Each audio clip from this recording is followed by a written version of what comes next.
अस्सलाम वालेकुम स्टूडेंट्स, कैसे हैं आप सब। मेरा नाम है बिस्मा असगर। हम पढ़ रहे थे मिलकर यूजेस ऑफ सॉल्ट्स और अभी ये यूजेस ख़त्म नहीं हुए हैं, कहानी अभी भी और भी बाकी है। आए चलते हैं लेक्चर की तरफ और आज मज़ीद यूजेस को डिस्कस करके इन सॉल्ट्स के जो यूजेस हैं ना इनको ख़त्म करते हैं। आए चलें लेक्चर की तरफ। स्टूडेंट्स, हम पढ़ रहे थे यूजेस ऑफ सॉल्ट्स और जिसमें अभी तक हमने 5 यूजेस डिस्कस किए हैं। आप देख सकते हैं हमने सोडियम क्लोराइड का डिस्कस कर लिया, सोडियम कार्बोनेट सोडा ऐश का डिस्कस कर लिया और उसी में जब हमने वाटर ऐड किया तो उसको हमने वॉशिंग सोडा कह के भी डिस्कस कर लिया। फिर हमारे पास आ गया सोडियम सल्फेट और सोडियम सिलिकेट, इनकी भी बातें हमने कर ली। आज जो हम सिक्स सॉल्ट जिससे हम स्टार्ट करने लगे हैं वो है sodium chlorate. Sodium chlorate, sodium तो फिर से यूज़ हो रहा है और साथ ही साथ इसके अंदर क्लोरेट आइन है। क्लोरेट आइन होता है आपके पास क्लोरेट आइन होता है ClO3। ये चीज़ आप लोगों ने याद रखनी है, ठीक है। इसका यूजेस देख लेते हैं।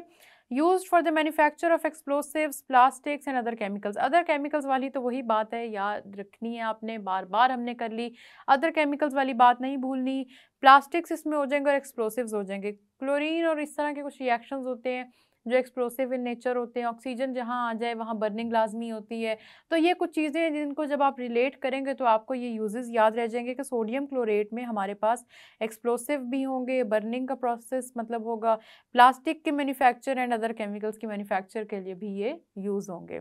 तो सोडियम क्लोरेट हो गया आपके पास और सोडियम क्लोरेट जो है इससे हमने मैन्युफैक्चर कर ली ये 3 चीज़ें। अब हम चलते हैं अगले यूजेस की तरफ और 7th जो सॉल्ट है हमारे पास वो है सोडियम टेट्राबोरेट। इसके नाम पे थोड़ा आपको मुश्किल हो सकती है लेकिन डरने वाली बात कोई भी नहीं है। सोडियम का मतलब है सोडियम एज इट इज अंदर होगा सॉल्ट के। टेट्राबोरेट का मतलब है बोरॉन, आपको पता ही है सबको, वो 4 दफ़ा यूज़ हो रहा है, B4 है, ये देख लें। बाकी O7 अटैच कर दें और 10 वाटर मॉलिक्यूल्स हैं। अब मेरे कहना आपको लगेगा कि मिस आप तो बड़े आसानी से कह रही हैं, इसको याद करना मुश्किल है। हो सकता है मुश्किल हो, आप क्या करें, इसको लिख के प्रैक्टिस करें। जब हम पढ़ते थे केमिस्ट्री तो हम लिखते बहुत थे, इन चीज़ों को लिख लिख के प्रैक्टिस करते थे और देखते थे कि हमें याद कब तक हो जाती हैं। और क्योंकि मज़ा आता है ना, चीज़ें जब आपको समझ आ जाती हैं, उनको करने में मज़ा आता है, तो फिर केमिस्ट्री याद करने में बड़ी आसानी होती है। तो केमिस्ट्री पढ़ने का वही तरीका बता रही हूँ जिससे मैंने भी पढ़ी है, जिससे मुझे भी आती है, आपको भी आ जाएगी। इसको लिखें बार बार, इन चीज़ों को जब लिखेंगे ना, अभी आपको याद करने में मुश्किल लगेगा लेकिन जब याद हो गया ना फिर आप बड़े इस पे फ़ख्र भी करेंगे कि वाह हमें केमिस्ट्री की ये मुश्किल चीज़ें आती हैं। चलें बातों से हटते हैं और सोडियम टेट्राबोरेट की तरफ चलते हैं। इसके यूजेस देखें। It is used for manufacture of heat resistant glass Pyrex. Pyrex Pyrex company के नाम से ग्लास आता है। ये हीट रेजिस्टेंट ग्लास होता है, ये हीट को अपने अंदर से एंटर नहीं होने देता, पास नहीं करने देता और इस हीट रेजिस्टेंट ग्लास को कहते हैं पायरेक्स। ये इसी पायरेक्स नाम से आता है। इस ये जो नाम है ना पायरेक्स, ये बेसिकली कंपनी नेम और जिस नेम से वो ग्लास बेचा जा रहा होता है उसके सेलिंग पॉइंट ऑफ व्यू से उसका नाम हमने लिखा हुआ है पायरेक्स। साथ ही साथ ग्लेजेस एंड एनिमल्स। ग्लेज़िड एनिमल्स क्या होता है? ग्लेज और एनिमल का मतलब होता है किसी चीज़ को कवर कर देना, किसी चीज़ के ऊपर ऐसी कवरिंग लगा देना कि उसके बाद अब देखिए, अगर आप इमेजिन करें ग्लास के ऊपर कोई कवरिंग लग गई है, एक तो ग्लास सी थ्रू नहीं रहेगा, उसके बाद साथ ही साथ उसको हीट से प्रोटेक्ट करना और बहुत सी चीज़ों से उसकी प्रोटेक्शन की वजह से वो कवरिंग इंपॉर्टेंट है। तो सोडियम टेट्राबोरेट, जितना इसका नाम मुश्किल है याद रखना है आपने, इसका जो यूजेस हैं वो थोड़े से उसी तरह से थोड़े ट्रिकी यूजेस होंगे, मतलब इंपॉर्टेंट यूजेस होंगे, बड़े बड़े यूजेस होंगे, ठीक है। और साथ ही साथ in leather industry for soaking and cleaning hides. आपको पता है लेदर इंडस्ट्री में लेदर से काम हो रहा है, लेदर यूज़ हो रहा है और लेदर क्योंकि यूज़ हो रहा है तो उसमें लेदर में क्या करना है, लेदर का सोकिंग, लेदर की क्लीनिंग और ये सारी जो चीज़ें होती हैं ना, और हाइड्स मतलब जहाँ से लेदर आया है वो एनिमल स्किन वगैरह से, उसका भी क्योंकि ध्यान रखना पड़ता है। तो आपने याद रखना है कि सोडियम टेट्राबोरेट को आपने एक तो हीट रेजिस्टेंट ग्लास पायरेक्स की मैन्युफैक्चरिंग में यूज़ करना है, साथ ही साथ ग्लेजेस एनिमल्स, ग्लेजेस और एनिमल्स का मतलब होता है कवरिंग, और कवरिंग के अलावा लेदर इंडस्ट्री में सोकिंग एंड क्लीनिंग हाइड्स। तो ये बात आप लोगों ने याद रख लेनी है, सोडियम टेट्राबोरेट का ये यूज़ है। 2 यूजेस हमने और पढ़ लिए, एक सोडियम क्लोरेट और एक से वो सोडियम टेट्राबोरेट। सोडियम की कहानी से निकलते हैं। सोडियम क्लोराइड पढ़ा हमने, सोडा ऐश पढ़ा, सोडियम कार्बोनेट वॉशिंग सोडा पढ़ा, सोडियम कार्बोनेट विद वाटर, फिर पढ़ा सोडियम सिलिकेट और सोडियम सल्फेट और फिर लास्ट में सोडियम क्लोरेट, और अभी हमने पढ़ा सोडियम टेट्राबोरेट। कितने ज़्यादा सोडियम के पढ़ लिए। अब ज़रा सोडियम की कहानी से निकलते हैं और जो हमारा 8th नंबर पे सॉल्ट है वो है calcium chloride. Easy, calcium chlorine. Sodium chloride भी तो इजी था ना, उसी तरह से आपके पास कैल्शियम क्लोराइड भी इजी है। कैल्शियम क्लोराइड बनता किस तरह से, याद रखना है, खुद बनाना है आप लोगों ने। कैल्शियम के ऊपर +2 का चार्ज होता है क्योंकि ये सेकंड ग्रुप का एलिमेंट है। क्लोरीन के ऊपर -1 का चार्ज होता है। आप ज़रा लिखें इसको पेपर पे और चार्जेस को क्रॉस करें और देखें आप कैल्शियम क्लोराइड के फॉर्मूले तक पहुंचते हैं कि नहीं। तब तक मैं बात करती हूँ इसके बारे में। It is use for de icing roads in winter. देखें डी आइसिंग के बारे में एक दफ़ा हमने पहले पढ़ा है अभी इन्हीं सॉल्ट्स के यूजेस में।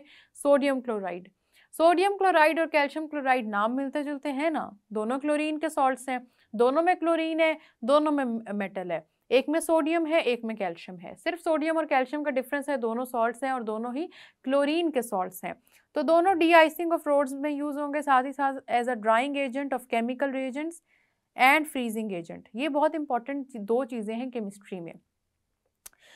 केमिकल रिएजेंट्स को ड्राई करने के लिए कुछ चीज़ें ऐसी होती हैं, देखें आपने केमिकली कुछ अपने रिएजेंट्स का मतलब है कोई भी आपके पास जो भी दिए हुए हैं, कंपाउंड्स दिए हुए हैं, रिएक्शंस मिक्सचर में कोई चीज़ प्रेजेंट है, जो भी है ना आपके पास केमिकल्स हैं जो बेसिकली उनको ड्राई करने के लिए। अब हमने वो चीज़ें यूज़ करनी होती हैं केमिकल्स को ड्राई करने के लिए जो केमिकल के साथ फर्दर रिएक्ट ना करें।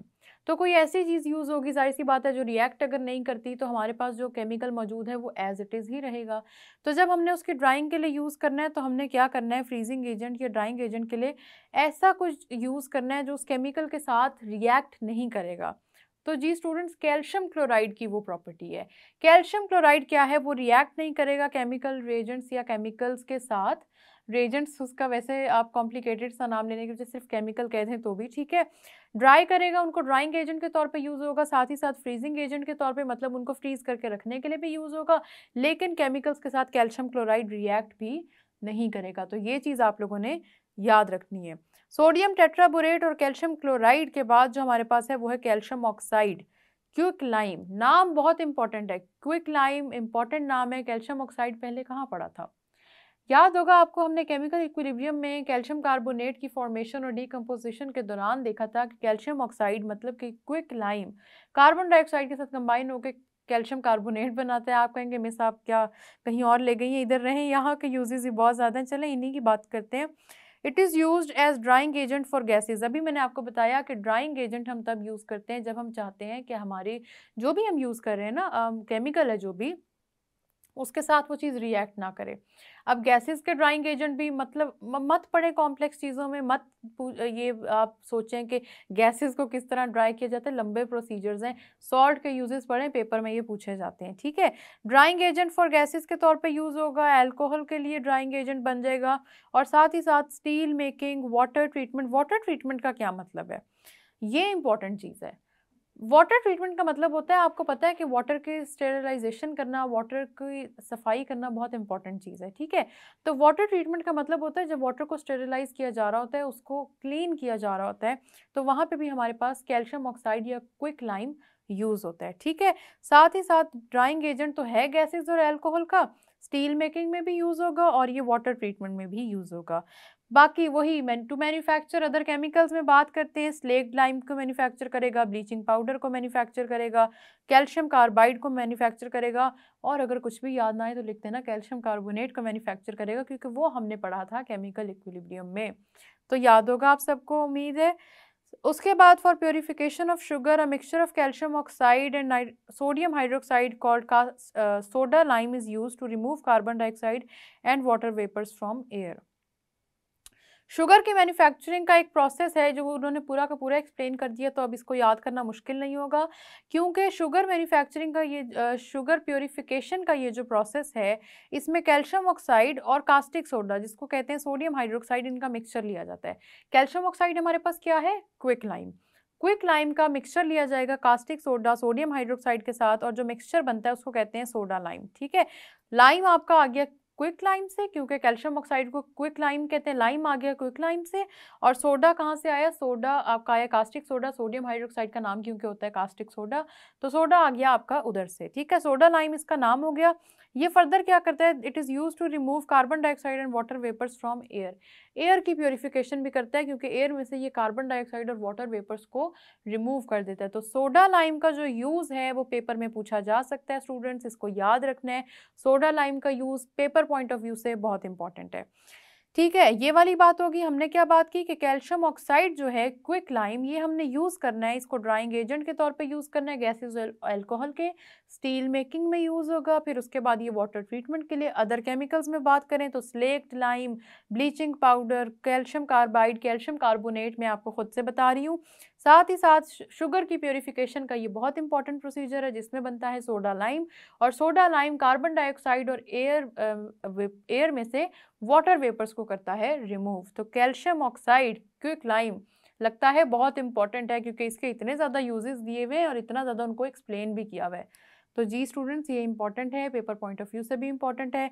नाम याद कर लेना है, फॉर्मूला याद कर लेना है, और उसके अलावा जो उसका कॉमन नाम है, जिस तरह इसका कैल्शियम ऑक्साइड का कॉमन नाम है क्विक लाइम, इसको भी आपने याद रखना है।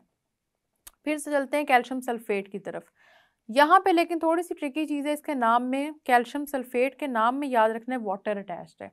कितने वाटर मॉलिक्यूल्स अटैच्ड हैं? 2 वाटर मॉलिक्यूल्स। वाटर जहाँ पे भी अटैच्ड हो उसके नंबर ऑफ मॉलिक्यूल्स आप लोगों ने लाजमी याद कर लेना है, क्योंकि पेपर में पूछे जाते हैं। ठीक है, इसके अंदर वाटर मॉलिक्यूल्स अटैच्ड हैं, और कैल्शियम सल्फेट जिसके साथ वाटर अटैच होता है, इसका जो कॉमन नेम है, जो यूज़ होता है, जो बार बार यूज़ होगा, वो है जिप्सम। ठीक है, जिप्सम यूज़ होता है as fertilizer to prepare plaster of Paris which is use for making statues, cast etcetera.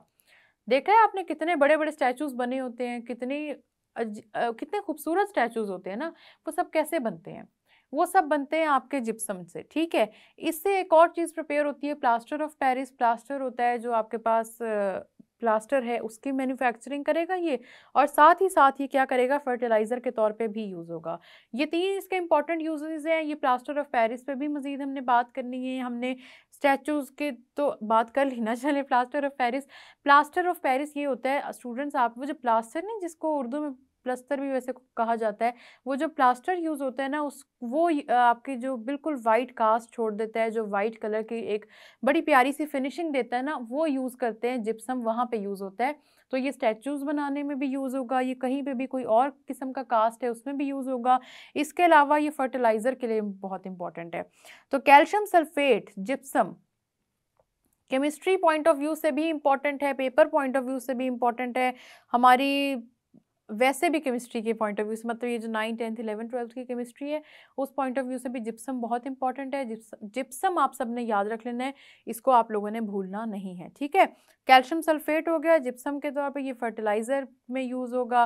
Plaster of Paris की मैन्युफैक्चरिंग बहुत इंपॉर्टेंट है, क्यों? क्योंकि उसने फर्दर करना है स्टैचूज़ को मैन्युफैक्चर। जो लास्ट में अब हम पढ़ने लगे हैं सॉल्ट, वो है पोटेशियम नाइट्रेट। पोटेशियम नाइट्रेट का फॉर्मूला देख लें। पोटेशियम नाइट्रेट आपके पास इस तरह से अटैच्ड है, पोटेशियम के ऊपर है पॉजिटिव, नाइट्रेट के ऊपर है नेगेटिव। इसको आप लोगों ने याद रख लेना है। पोटेशियम नाइट्रेट है, इसका यूज़ देख लें। It is use as fertilizers, most of them are use. जहाँ पे नाइट्रोजन का जिक्र आएगा ना, वहाँ पे फर्टिलाइजर आप लिख सकते हैं यूज़ में, क्योंकि जब भी नाइट्रोजन का जिक्र आता है तो फर्टिलाइजर के तौर पर वो लाजमी यूज़ हो रहा होता है। And also for the manufacture of flint glass. Flint glass के बारे में अभी आप लोगों ने परेशान नहीं होना कि ये क्या चीज़ होती है, बस याद रख लें। ग्लास में कुछ थोड़ी सी जब हम चेंजेस करते हैं तो उसमें हम कह देते हैं कि हम इसको यूज़ करें एज फ्लिंट ग्लास। तो आप लोगों ने याद कर लिया कि हमारे पास इन टोटल 11 सॉल्ट्स हैं, और उन 11 सॉल्ट्स के हमने यूजेस भी देख लिए। ये सारे के सारे यूजेस बहुत इंपॉर्टेंट हैं, पेपर पॉइंट ऑफ व्यू से भी इंपॉर्टेंट हैं। ये सब पेपर में पूछे भी जाते हैं, और पेपर में जब पूछे जाते हैं फिर स्टूडेंट्स को समझ में नहीं आते इनके यूजेस। क्यों? क्योंकि आप लोगों ने इनकी प्रैक्टिस नहीं की होती। आपको मैं यही कहूँगी, इनकी प्रैक्टिस करें। ये 11 सॉल्ट्स को दोबारा देखें, इनके फॉर्मूले लाजमी याद रखें। जो सोडियम सॉल्ट्स हैं वो भी इंपॉर्टेंट है, साथ साथ कैल्शियम सॉल्ट्स भी इंपॉर्टेंट है। क्विक लाइम बहुत इंपॉर्टेंट हो गया, और जितने सोडियम के उन पे भी क्वेश्चनिंग आती है, पेपर में होती है। ये सारी की सारी चीज़ें आप लोगों ने याद रखनी है, इन पे क्वेश्चंस आते हैं पेपर में, सॉल्ट्स पे आ सकते हैं। अब टिप आपको मैं यही दूंगी कि 11 के 11 सॉल्ट्स को इकट्ठे याद करने के बजाय ना, इसको आप ग्रुपिंग करके याद कर लें, और ये भी ग्रुपिंग करें कि किनके यूजेस सेम हैं, किनके यूजेस डिफरेंट हैं। इस तरह से ये होगा कि आपको इनके यूजेस याद रह जाएंगे, और आपको ये पता होगा कौन सा सॉल्ट कब कहाँ कैसे यूज़ हो रहा है। तो जी स्टूडेंट्स, कब ये सॉल्ट कब कहाँ कैसे यूज़ हो रहा है, उसके यूजेस देखें, उनको दोबारा से रिवाइज करें, रिपीट करें। रिपीट करने से आपको अच्छे याद हो जाएंगे, और जब अब आगे जाके हम बुक का टेस्ट योरसेल्फ सॉल्व करेंगे और एक्सरसाइज सॉल्व करेंगे, तो क्योंकि आपको ये यूजेस रिवाइज करने पड़ेंगे, इन यूजेस को देखना ही पड़ेगा, तो जी इतना मैं कहूँगी कि अगर आपसे 11 के 11 ना याद हो सके तो जो क्वेश्चनिंग के सेशन में यूजेस की बात होगी ना, उनको लाजमी देख लीजिएगा। वो यूजेस बहुत इंपॉर्टेंट हैं, उन यूजेस का पता होना भी बहुत इंपॉर्टेंट है। तो अभी तक इतना ही था। इन सॉल्ट्स को देखें, नाम याद करें, इनके नाम, टास्क आपके लिए अभी भी वही है। देखेंगे क्या आप इनको नेम कर पाते हैं, क्या आपको समझ आता है कि इनमें पॉजिटिव और नेगेटिव आइंस कौन से प्रेजेंट है। तो देखें ज़रा, इनको दोबारा देखें, दोबारा सॉल्व करें और दोबारा इनके फॉर्मूले याद कर लें स्टूडेंट्स, क्योंकि फॉर्मूले पेपर में पूछे जाते हैं। इस तरह से आप इसको दोबारा देखें। हम आएंगे क्वेश्चनिंग के साथ। अभी के लिए इतना ही। तो देखा स्टूडेंट्स आपने कितना इजी है। अच्छा ठीक है, यूजेस मुश्किल होंगे, अब आप ये ना कहिएगा कि मिस तो ज़्यादा ही इजी बना रही हैं इनको।